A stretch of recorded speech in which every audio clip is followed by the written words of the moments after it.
Until lunch, your mom.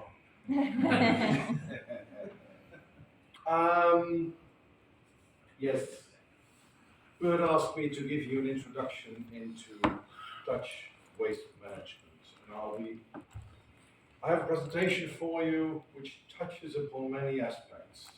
I'll give you an overview of the development of our waste policy over the years, where we came from, the policy instruments that we used, the results, and after that I will zoom in more into the management of municipal waste.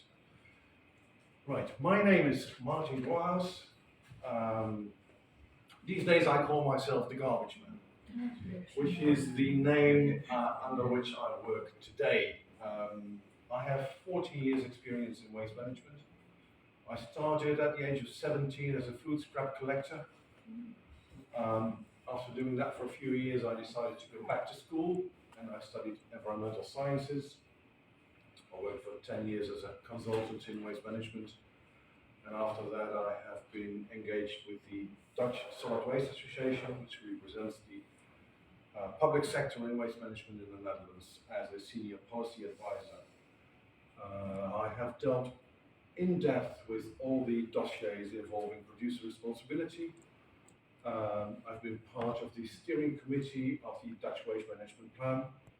I was one of the initiators of the From Waste to Resource program for household waste, and I have always dealt with international affairs, such as representation of the Netherlands into Municipal Waste Europe, which is the European lobby organization for public interest in waste management, and the International Solid Waste Association, which incidentally also made me their honorary member recently. And these days I work as a private consultant under the name of the Garbage Man. Right, that's about me. Let's talk about waste. Today you are in the Netherlands. We're a very small country in Europe. 17.4 million inhabitants on a small area, so it's a rather densely populated country. And actually, not as densely populated as Jakarta. But, no, but Jakarta is not a country. That's true. I know there are cities which are bigger, which have more inhabitants than the Netherlands as a country. I don't know about Jakarta, but I assume you will have more than 70 million already there. Yeah, you do, right. Our country basically, as Arad already told you, is a river delta. We have three major rivers flowing into the sea, the Rhine, the Meuse, and the Schelde here. And that very much influenced our waste management development. Because, well, you're maybe aware that the Netherlands is one of the front runners in waste management worldwide, and we started already developing our policies in an early stage, because if you live in a river delta, you are confronted much sooner with waste problems. Landfills in a river delta, well, that's horrendous. It's very difficult. If you dig a hole, you'll soon hit groundwater. Yeah. And we encountered those problems earlier than most of our surrounding countries, so we had to deal with it. Annually, we produce about 60 billion kilos of waste every year. Now, most of that is commercial waste, industrial waste, and construction and demolition waste. That's about 85%. Household waste is about 15%. But it's the most difficult waste to manage, because it originates in every private household. So there are many people producing household waste that you have to influence if you want to deal with it. That comes down to about 500 kilograms per capita per year, and that we recycle about half, and the other half is into waste to energy plants. Right. So, let's see how we developed our waste policies over the years. This is a picture of the Dutch Parliament, which is now actually in reconstruction. Not going to be there in this room for the next years, but anyway. If you look at the development of waste management, you can see that there are several stages which have different focuses. In 1875, our first municipal waste management companies were erected. And why was that? Well, that was because waste was becoming a nuisance in the cities. It was the cause of vermin, of spread of diseases. So we had to take it out of the cities. So the focus was very much on public health and hygiene. That was the main reason why we were collecting the waste. And after it was collected, it was usually dumped outside the cities. That was not a big problem either, because most of it was organic anyway. So that went well for quite a long time. But then after the Second World War, things changed. We were starting to produce more chemicals and more non-biological materials, which you couldn't just get rid of on a dump site. Well, we did anyway, because that was the only way we were dealing with waste management. So from about the 60s, 70s, the focus of waste management shifted from hygiene and public health to protecting the environment from our waste. In the 90s, the focus shifted again, because we were starting to realize that we were actually treating much waste in landfills and incineration plants, which led to, well, the disintegration of materials. We were losing materials that could actually be recycled. So in this time, the focus shifted again from environmental protection to recycling. We started to develop programs for the collection and for the recycling of different waste streams. And today we find ourselves in the fourth phase of municipal waste management, which is the circular economy, which is a far more holistic, integrated approach where waste management is part of a larger area. And what you also see that during these phases of development, also the scale of governance increases. Starting on a very local municipal level, it shifted to a more regional level, to a national level, and now we are looking at waste streams in an international playing field. Right. By the way, you will receive a copy of my presentation, so you don't need to take notes of every slide. Waste management, yes. Well, this maybe could have been a picture of a Dutch dump site somewhere around the Second World War. Unfortunately, this picture was taken not so long ago in Europe. So this is not what you want, but this is what is still occurring even in Europe.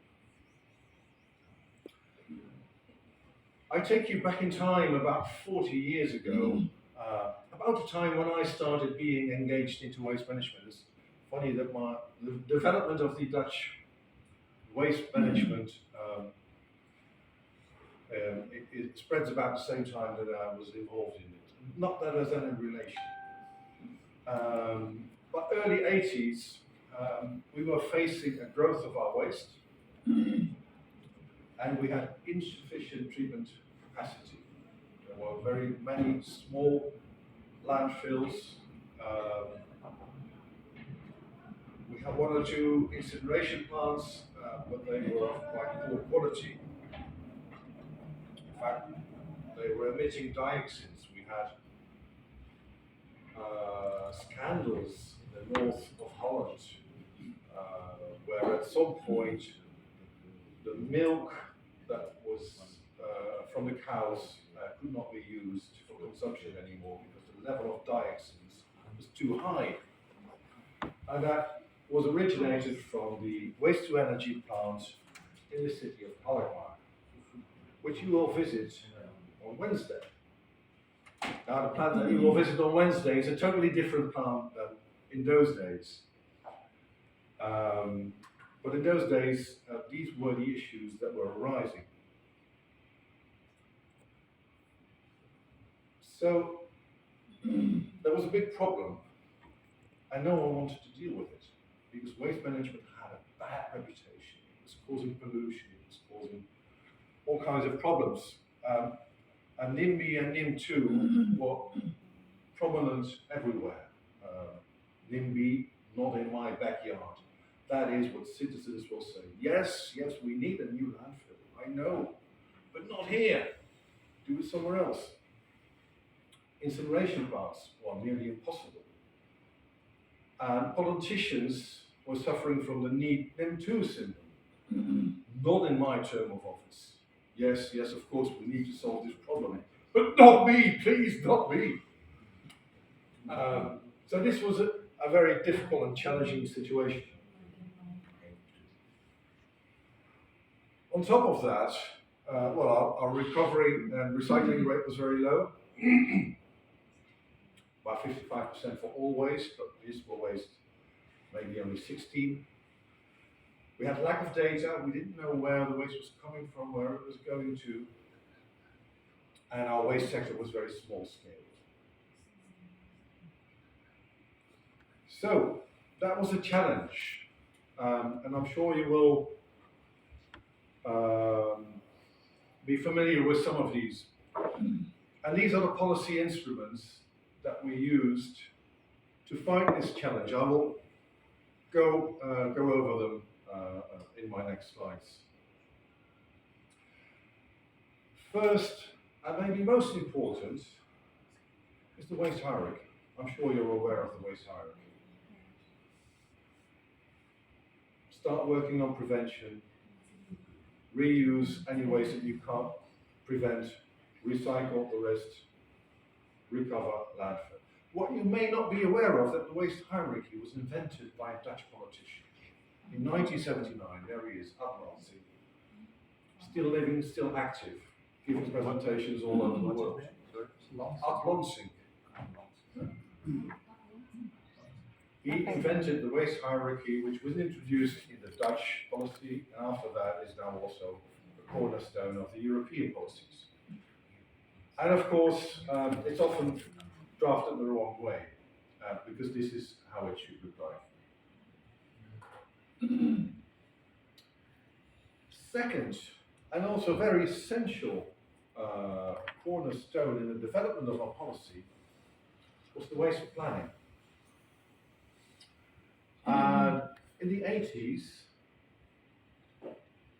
every province in the Netherlands had to solve its own waste problem. It was illegal, these are the 11 provinces of our country. It was illegal to transport waste from this province to another. Every province had to deal with its own waste. This meant two important things. First, there was a very clear geographical area where the waste problem of that area had to be taken care of. And second, there was a very clear problem owner, which was the province. They had to develop a policy and a plan for their territory. And the provinces were given also a very important power, because they had the possibility to obligate municipalities to work together in the management of their waste. Now, the effect of this was that many of these small-scale municipal landfills or dump sites, they were closed, and the municipalities, working together in a broader region, developed a regional dump site, regional landfill, meeting better standards. So this made sure that all the small landfills moved to bigger regional landfill sites. But not only that, because landfill was not sufficient to deal with the waste that was produced, there was also a need for investment into waste-to-energy plants. And the provincial scale was big enough to raise the money from the municipalities, from the citizens, to invest in infrastructure for waste-to-energy plants, which is the biggest reason that you will find a waste-to-energy plant in nearly every Dutch province. That's not a coincidence, that because of the waste planning and because of the fact that waste could not move from one province to another, that every municipality, that every province now has its own waste-to-energy plant. Well, nearly. Only the province of Limburg, they managed to escape, because by the time that they had to build their own waste-to-energy plant, there was already sufficient capacity, there was no need for another one. After this had been achieved, the boundaries, the provincial boundaries were left, and the waste planning was moved to the national level. So maybe yeah. Could I intervene for one element? I think it's also very important that with the better landfills, so we tried to prevent a lot of leakage into the groundwater of substances of concern, and we the cost of those landfills were much higher, and that's why there was also an incentive to incinerate more. Yes, So I I think come to that. that's also a very crucial element in our policies. We have to get rid of all those expensive landfills. Right. So today the waste management is planned on a national level in the waste management plan, which contains the goals and the policy on the national level, the policy for prevention, for collection, for treatment, and the policy instruments that come with that, such as permitting, bans, landfill bans for recyclable waste, there's an incineration ban for incinerable waste, and there are taxes. If you want to landfill waste, you have to pay a landfill tax. If you incinerate waste, you pay an incineration tax. And this all makes sure that there is a level playing field economically also for recycling. Because it leads to higher prices for waste treatment, which makes recycling more attractive. And of course, enforcement is part of the plan as well. The waste management plan also contains 85 sectoral plans for 85 different waste streams, which contain a more detailed policy for that specific waste stream, and is also the cornerstone for permitting. Of course, a separate collection of all kinds of waste stream is addressed in the National Waste Management Plan as well. Currently, we are working with the third waste management plan. It's a plan of which has for 6 years. It contains an outlook for 12 years. But this will be our last waste management plan. The colleagues of Maarten are now working working on the next plan, which is going to be the circular materials plan, the first one. And it should go into force into 2025, I think. 12 years. Yeah. Right. So, coming back to you, Anna. Standards, yes, of course. Most important is that any treatment plant for waste, such as a landfill or a waste to energy plant, has to meet the highest standards. So no more simple landfills. Every landfill has to be a controlled landfill. You're going to visit one tomorrow, I think, one of the most very sophisticated ones, and then we'll tell you much more about this. But you have to have a leachate control system, a leach treatment system, and if the landfill is full, you have to have a very good cover and continuous monitoring.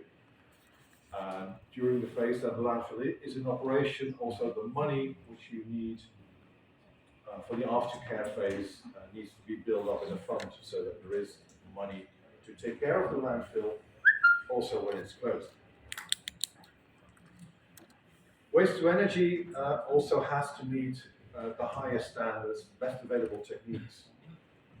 You will visit the plant of HPC in Alkmaar, I think the day after tomorrow. And I think that, the operator of a modern waste to energy plant will tell you probably that the air that they emit these days is cleaner than the air in the environment. I'm not sure if that's completely true, but what I do know for sure is that if you look at a modern waste to energy plant, well, there's only a minor part of the plant which is actually dealing with the incineration of waste. That's a very small part of the plant. The biggest part of what you see is the cleaning technology. And that's all of this. And today, some of the waste to energy plants are also looking and implementing the capture of CO2 from their emissions, so that they will be completely climate neutral, well, at least in their emissions. Is that a regulation already? No, it's not a regulation, but the waste to energy plants will be part of the CO2 emission trading system. Yes. Yes. So there is an economic incentive for them to invest in this kind of technology. Today, it balances just about. So either you pay the price or you invest in the technology. Probably over years the technology will be cheaper if the prices of emissions will increase. Right. Another very important element of our policy is, of course, producer responsibility, where producers are obligated to finance and or organize the collection and recycling of their waste stream. Today, we have a lot of different producer schemes. We have one for batteries, we have one for electronic waste, for packaging, of course, for car tires, end-of-life vehicles. Those are all obligated, of course, by European policies, but we also have voluntary schemes. We have a voluntary scheme for window panes, for instance. Yes, that's the glass in the window. The glass in the window of houses and buildings. There's a voluntary EPR scheme for that. There's also a voluntary EPR scheme for mattresses. And we have a scheme in erection for textiles. Well, it's in operation, actually, yes. And these are quite recent, the last two. And if we look at the development of European policy, we expect that there might be more coming. There's thinking now about a producer scheme, for instance, for furniture. I'm not sure if when it's going to happen, but it's in discussion. A lot of things, yeah. And a lot more. Yeah. EPR schemes are perfect solutions if you want to finance and organize the collection of a certain waste stream. And they're also perfect if you need to organize recycling, if the market doesn't take care of it. So plastic comes under packaging. Plastic is part of packaging, yes. Well, of course, you should put it the other way around. Packaging is for a large share made of plastic. Not all plastic is covered. Not all plastic is almost everywhere. So only the packaging part is addressed in the EPR. So because I'm already gone for the Netherlands for a long time, and now coming back, I noticed here on every bottle there's the 15 cent. Yes, that's a deposit system. Yeah. And so that money flow, is that controlled by the supermarkets itself, or is that comes out of this system? Well, it's the same thing. If you have a producer responsibility scheme, it's always managed by the producers because they are responsible. They have to set up the scheme and organize the finances. So the collection of packaging and also the deposit scheme for packaging are financed by the industry itself. Well, with the, And that's with the DRS system, the deposit and return system on plastic bottles, we have a separate scheme under the EPR on packaging, which is dealt with the Staatsgeld Nederland, as we call it. So that's a part of the afvalfonds, so the EPR on packaging, and they organize themselves with a separate fund because the fund is provided by the customers. They pay money with buying those bottles, and they get the money back after use and discarding the bottles. So that scheme is organized by a separate entity within the government. But for our colleagues' information, every supermarket here, so it's cans, plastic bottles, that's more or less it. Yeah. Large and small. So it's a very strong instrument, but let's be fair, it's not heaven. Most of the producers which are addressed by an extended producer responsibility, well, they didn't ask for it, they didn't want it. And they will look for the easiest and cheapest way to fulfill their obligations. So in order to make it work properly, the legislation that you implement for an extended producer responsibility is extremely important. Because every room that you give in your implementing laws will be used, or might be used, by producers in a way that you might not like. So the regulations are extremely important. But we also see that there is often battles between producer organizations and municipalities, which are responsible for waste management on a municipal level. This is also an important issue that you need to take into account if you implement producer responsibility schemes. Right. Another very important policy instrument, of course, is the notification and registration of waste streams. If you don't know where the waste arises, if you don't know where it's going to, you can't manage it. You have to know. So it's essential that you set up a system that monitors waste streams. Because waste always flows to the lowest point, to the cheapest point. If there are loopholes, it will go there. And the only way to find out is to have a very strict system of monitoring. So, in the Netherlands, everyone has to report to the National Waste Register. Municipalities collecting waste report what they collect. Treatment and recycling facilities report what they receive. And also commercial companies. And that's how we keep track of the different waste streams that arise in the country. And last but not least, of course, is enforcement and control. Often neglected. It's not nice to enforce regulations.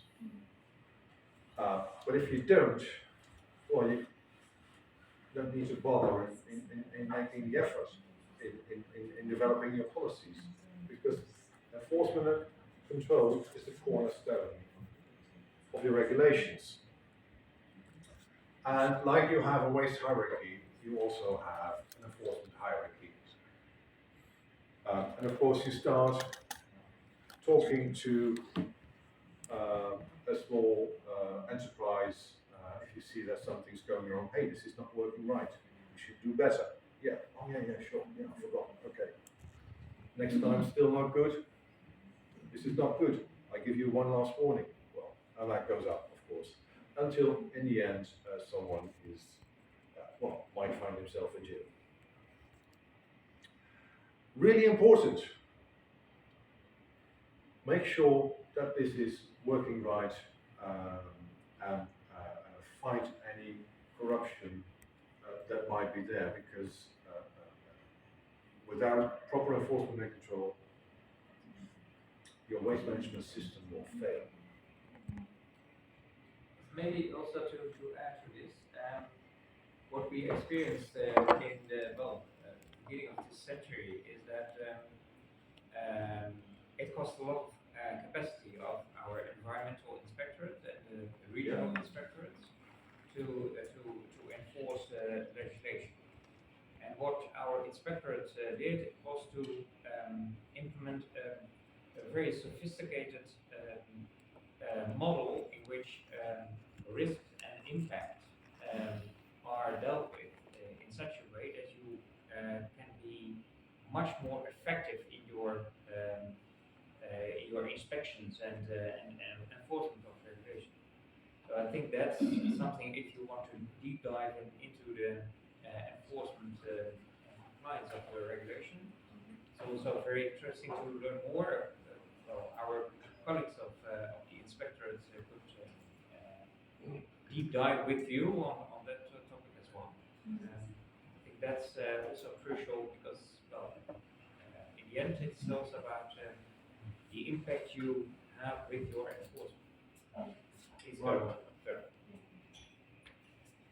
There will be a break coming up shortly. Right, so where do we find ourselves today? Well, we've managed to decrease our waste.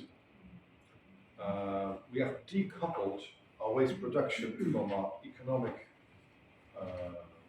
growth. So our economic growth is, our economy is still growing, but the waste production is decreasing.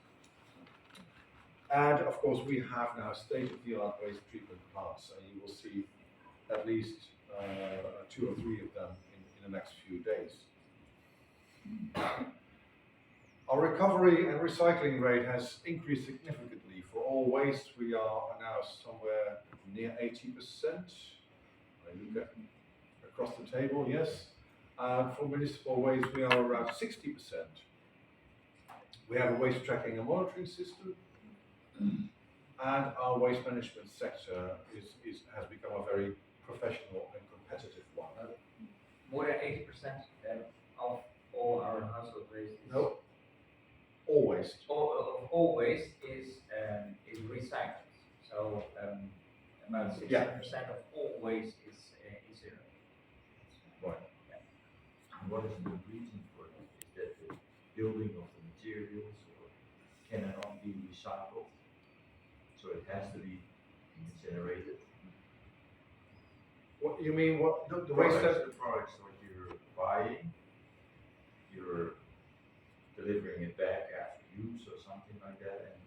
can it not be, because it says on municipal waste 60%? Oh, it can be much more. So the materials, the construction of this Yeah. thing, or that it can all be recycled. Most of it. So where's I the wouldn't limit? say all. Where's the limit to? Oh, it's Because hard to say. It's hard to say. You said something about you had the waste management, and then you went over to the new states where all materials will be recycled. Well, that's the dream that Arnold was telling about. Of course, we want to achieve a full circular economy in 2050. I think that's a fantastic dream. I don't think it's feasible to become fully circular without any waste ever, because in every recycling operation you lose some quality, and you can't keep materials in a continuous loop. But I am confident that you can achieve much better results than we are doing today. And that's what we're working on. I'll be telling you more about that later. By the way, only 1% is landfill. Yes. So it's 80% recycled and 60% or something more is incinerated. So and you have to because it's very expensive also to landfill. Okay. We don't have the space to create new landfills. Only inert waste that cannot be incinerated is allowed to go onto a landfill. So that's about 1.4% of total waste. So you mentioned professional competitive waste sector. So is it mainly private companies or is it government-owned companies? Like Afvalzorg is like is a provincial ownership. That varies. If you look at the collection of municipal waste, that is dominantly a public infrastructure, public companies and municipalities. If you look at the treatment of waste, that's partly public, partly private. If you look at the recycling operations, most of it is private. So it's a mixed market. The logic being out of recycling you can create a value chain again, and the other Yes. ones. Many of the waste treatment facilities were built in the 80s and 90s, in the time where there was very strict control from the government. Private sector didn't want to invest in waste to energy plants because it's extremely expensive to build a waste to energy plant. The payback time is sometimes between over 25 years. So the private sector was not really interested in investing. They are now interested in buying the capacity that has been built, but at the time they didn't want to invest. But the equivalent in Indonesia, the problem is that the electricity prices are so low. Yeah. So and then they can't make it worthwhile to do the waste to energy so far. Right. I'll move on so we can have the break.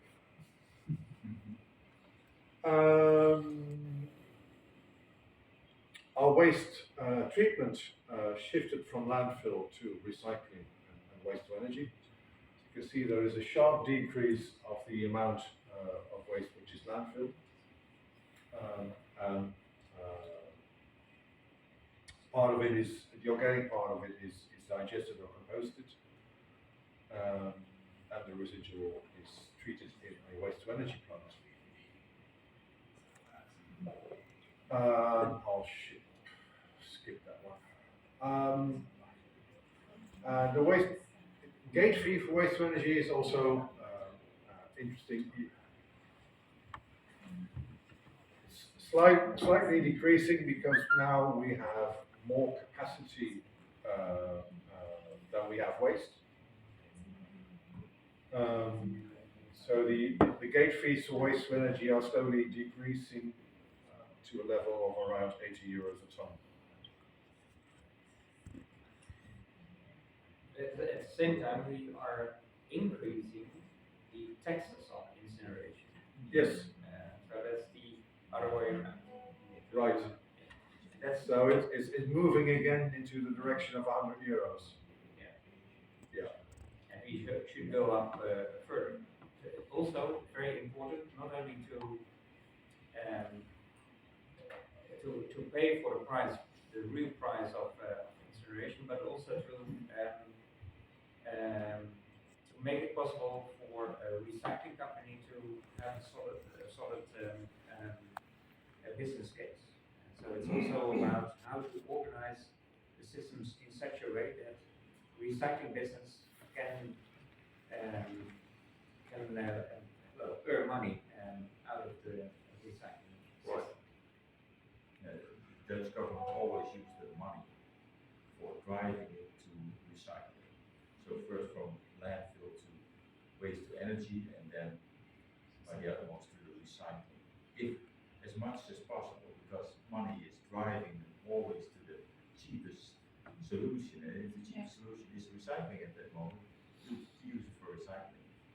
So that was the basic element of getting it as much as waste possible in the direction of recycling. I suggest we take a short break here.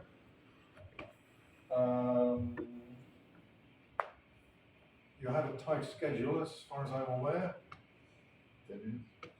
Yeah, 10 minutes. Until 10:30. So let's take 10, Yep. next 15 minutes.